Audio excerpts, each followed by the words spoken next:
Anda keluar dari sini, lihat kucing di luar, nggak pakai baju, Anda jahilin kucing, nggak pakai baju, nggak malu ya? Anda yang kurang sehat. Baik, yang terlihat itu adalah beton. Dia lontar, Bismillahi Allahu Akbar. Kalau Anda masih melihat pelajaran kita yang lalu, hakikat yang dilempar sifat-sifat buruknya. Baik, dalam Aqabah itu sifat buruknya diwakili oleh apa? Masih ingat? Yang ingat dapat hadiah? Saya hitung sampai 3, 1, 2, 3. Baik, yang dilempar hakikatnya bukan yang lain, tapi sifat buruk melekat pada dirinya. Dari mana sifat buruk ini asalnya? Nafsu. Apa dalilnya? Quran surah ke-12 ayat ke-53. Wa ma ubarri'u nafsi innan nafsa la'ammaratun bisu. Saya tidak bisa menganggap diri saya suci karena dalamnya ada nafsu. Nafsu mengarahkan pada yang buruk. Sedangkan dalam diri manusia ada kecenderungan buruk disebut dengan nafsu, nama lainnya fujur, ada kecenderungan baik disebut dengan takwa. Dari mana dalilnya? Ya, Quran surat Asy-Syams. Ya, ayat keberapa? Ayat ke-7 sampai dengan 10. Wa nafsi wa ma sawwaha fa alhamaha fujuraha wa taqwa. Nama lain fujur disebut dengan nafsu, disebutkan 115 kali dalam Al-Qur'an. Nama lainnya kemudian lawannya disebut dengan takwa, disebut 115 kali dalam Quran. Takwa didorong oleh malaikat, disebut 88 kali di Quran. Nafsu didorong oleh setan, disebut 88 kali dalam Al-Quran. Dari mana taunya setan mendorong nafsu? Di Quran surah keempat An-Nisa, dari ayat 117 sampai dengan ayat 119-nya. Ya, awas, saya akan mengambil dari mereka, ya Allah izinkan nasiban mafruḍa, bagian tertentu yang akan saya goda. Wala udhillannahum wala umanniyannahum, saya akan sesatkan dengan memberikan waswas pada tempat ini, dan saya berikan dia senang berangan-angan, berhayal. Kalau saya sekarang berada di Arafah, ya Allah saya akan bermohon. Haji aja belum, tanggal 9 aja belum, dia sudah membayangkan di Arafah, berhayal. Sehingga lupa ketika dia berhayal, waktu maghrib lewat, habis, dan seterusnya. Itu bagian yang diambil. Nah, Aqabah, saya katakan berulang kali, ini mewakili gambaran bahwa ada sesuatu yang besar berpengaruh, gambaran dari nafsu. Di sana melempar, sini lempar. Apa hubungan dengan orang kurban? Saat berkurban itu yang disembelih apa? Kambing. Kambing itu apa? Hewan. Ya. Lihat, saya ulang. Yang disembelih apa? Hewan. Sudah lihat ke saya, kencang lagi, hewan. Semoga Allah ampuni kita semua ya. Sini. Hewan.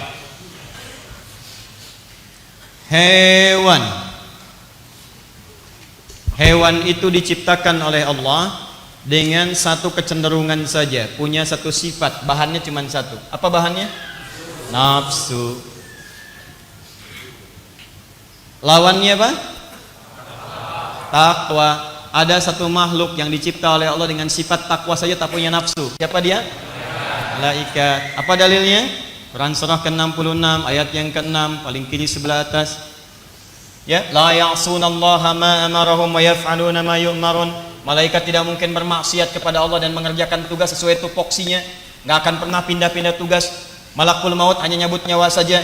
Ya, Mikail menurunkan rezeki, tidak akan pernah gantian. Jibril kemudian menurunkan wahyu, tidak ada yang lainnya. Maka tidak akan saling gantian. Siapapun yang dicabut, mau Fir'aun, mau Qarun, mau yang lain. Ya, antum siapa namanya? Jangan antum lah, yang lain saja ya.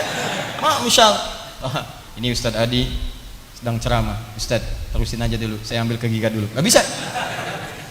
Pas ketika datang langsung. Yang dicabut orang paling menyebalkan, malaikat gak akan tukeran. Jibril, saya bosan lihat orang ini, lihat wajahnya sudah gak karuan, kamu yang cabut. Gak bisa. Mustahil. Jadi tepat lakukan. Jadi kalau malaikat tidak berbuat maksiat, jangan buang-buang energi untuk memuji. Gak ada kerjaan, karena malaikat itu sempurna. Jangan puji malaikat. Sudah sempurna. Lawannya nafsu. Nafsu tidak kenal benar, yang kenal itu cuma salah. Dan ini hanya melekat pada hewan. Hewan tidak punya takwa, punyanya nafsu. Jadi kalau hewan berbuat salah, jangan iseng nyalahin hewan. Anda keluar dari sini, lihat kucing di luar, nggak pakai baju, Anda jahilin kucing, nggak pakai baju, nggak malu ya? Anda yang kurang sehat. Dia biasa. Makanya karena dia nggak punya takwa, dia risih ketika mengenakan takwa. Silahkan cek kucing bajuin, risih dia. Kuda pakaiin baju. Di kuda keliling Bekasi nggak pakai baju, biasa aja, lewat depan Anda cengir dia, biasa aja. Tapi Anda nggak pakai baju depan kuda, diketawain Anda. Jelas ya? Jadi kalau cuma masalah lepas melepas, binatang lebih jagoan. Makanya jangan coba lepas aurat lah. Kalau cuma seperti itu, hewan lebih jagoan. Anda kalah, jangan bersaing dengan hewan. Nah persoalannya, ini dikumpulkan jadi satu. Nafsu dengan takwa nyatu jadi satu. Ketika dikumpulkan jadi makhluk baru, namanya manusia. Punya kecenderungan baik, punya dorongan untuk berbuat salah. Ketika dia naik, ada dorongan kebaikan. Ketika naik, maka dia lebih daripada malaikat. Kenapa? Karena malaikat ketika akan baik, dia nggak punya perjuangan, nggak ada nafsunya. Kalau malaikat zikir, Quran surah kedua ayat 30, wa nahnu nusabbihu bihamdika wa nuqaddisu lak. Kami bertasbih, bertahmid, bertakbir, bertakdis kepadamu ya Allah.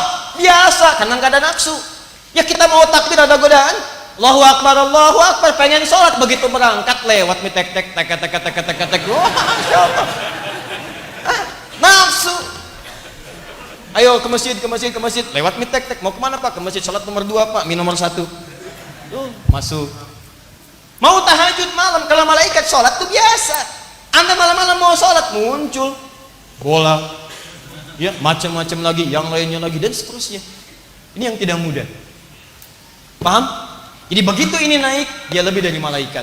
Tapi persoalannya, ketika Anda bertindak memanjakan nafsu, maka Anda bisa lebih rendah daripada hewan. Apa pasalnya? Pasalnya adalah karena Anda punya rem takwa, hewan tidak punya.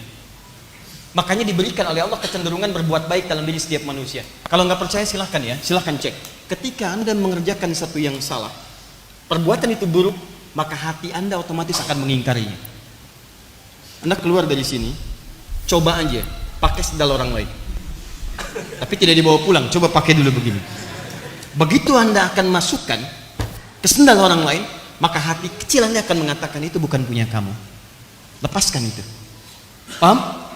Nah, kadang dalam keseharian tidak sedikit takwa yang dikalahkan, ini masuk naik ke atas nafsu ini. Sedangkan nafsu punya hewan, maka disimbolkanlah kemudian dalam 10 Dzulhijjah kita mesti ini sembelih. Sifat apa yang dominan? Coba lihat kambing. Kenapa kambing kemudian yang dipotong? Ada beberapa ulama yang spesifik menerangkan dengan detail. Kenapa bukan ayam? Kenapa bukan ini? Kenapa bukan itu? Kenapa hewan-hewan ini? Nanti dalam kajian spesifik ada makna-maknanya. Tapi yang ingin saya tekankan secara langsung adalah kita simpan dulu makna ini, kita fokus pada satu bahasan yang paling inti. Dalam sembelihan itu, sebetulnya sebelum disembelih, kita harus merenungkan nafsu apa, sifat hewani apa yang paling dominan, yang seringkali melekat pada diri kita sehingga jauh dari Allah Subhanahu wa Ta'ala. Tanggal 9 itulah bagi yang berkorban dia puasa. Kalau saat tidak berpuasa karena alasan lain, dia merenung apa yang kurang-kurang. Rinci. Maka ketika besoknya tiba, tanggal 10, di sana melontar, di sini nyembelih. Perhatikan. Yang melontar, dia mengucapkan lafaz yang sama dengan yang menyembelih. Di sana bismillah ya Allahu Akbar, saya tanya pada Anda, saat menyembelih kalimat apa yang diucapkan? Sama persis. Makanya disarankan kalau bisa menyembelih sendiri. Tak mampu menyembelih sendiri, wakilkan pada orang lain, Anda saksikan penyembelihannya. Sehingga tahu. Kalau tidak ketahuan korban saya ya Ustaz, diarahkan ke tempat-tempat lain di sana, tanyakan kapan korban saya disembelih. Kapan? Walaupun saya tidak menyaksikannya. Maka saat waktu disembelih itu duduk Anda menghadap ke arah kiblat. Begitu itu disembelih rasakan, mohon kepada Allah. Kalau Anda melihat langsung, itulah sifat kotor Anda, hewannya Anda, nafsu Anda seketika disembelih supaya hilang, gugur dari dalam diri Anda. Makanya ketika selesai disembelih, Anda berdoa lagi, doanya sama persis dengan doa orang yang lontar jumrah di sana. Belum selesai menghadap ke arah kiblat. Ini doanya. Lalu Anda bacakan inni wajjahtu wajhiya lilladzi fataras samawati wal arda hanifan musliman wa ma ana minal musyrikin. Innas salati wa mahyaya wa mamati lillahi rabbil alamin. La syarika lahu wa bidzalika umirtu wa ana minal muslimin atau wa ana awwalul muslimin. Di begitu selesai menyembelih, Anda menghadap kiblat. Ini doa jarang dibaca nih. Kebanyakan orang sembelih, silahkan sembelihan berikutnya fulan bin fulan bismillahirrahmanirrahim, sudah yang berikutnya. Ini yang tidak diharapkan. Kadang-kadang sunnahnya kehilangan, ngasah di depan hewan itu nggak boleh. Kamu berikutnya ya, gini nggak boleh.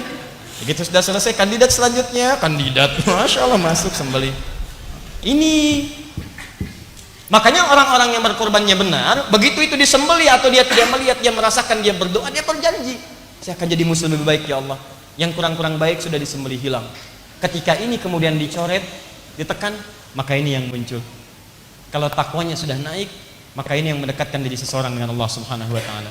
Makanya orang-orang diminta ibadah itu seringkali dikaitkan dengan takwa. Silakan cek. Salat, apa tujuan salat? Pembuka kalimat salat di Quran itu takwa dulu. Yang salat itu cuma orang takwa. Quran surah kedua ayat 2 dan 3. Dzalikal kitabu la raiba fihi hudal lil. Siapa mutakin di sana ayat 3? Alladzina yu'minuna bil ghaib wa yuqimunas shalah. Kenapa ada salat? Untuk bertakwa. Puasa apa tujuannya? Takwa. Al-Baqarah 183. Ya ayyuhalladzina amanu kutiba alaikumus kama kutiba alal ladzina min qablikum la'allakum taqwa. Haji apa tujuannya? Takwa. Al-Baqarah 197, paling kanan sebelah atas. Al-hajju asyhurun ma'lumat, faman farada fihinna al-hajja fala rafatha wala fusuqa wala jidala fil hajj. Wa ma taf'alu min khairin ya'lamuhu Allah wa tazawwadu fa inna khairaz zadi taqwa. Takwa, takwa, takwa, takwa. Di ibadah itu arahannya takwa. Jadi orang kalau sudah takwa dia dekat dengan Allah. Apa ukurannya? Rajin ibadah.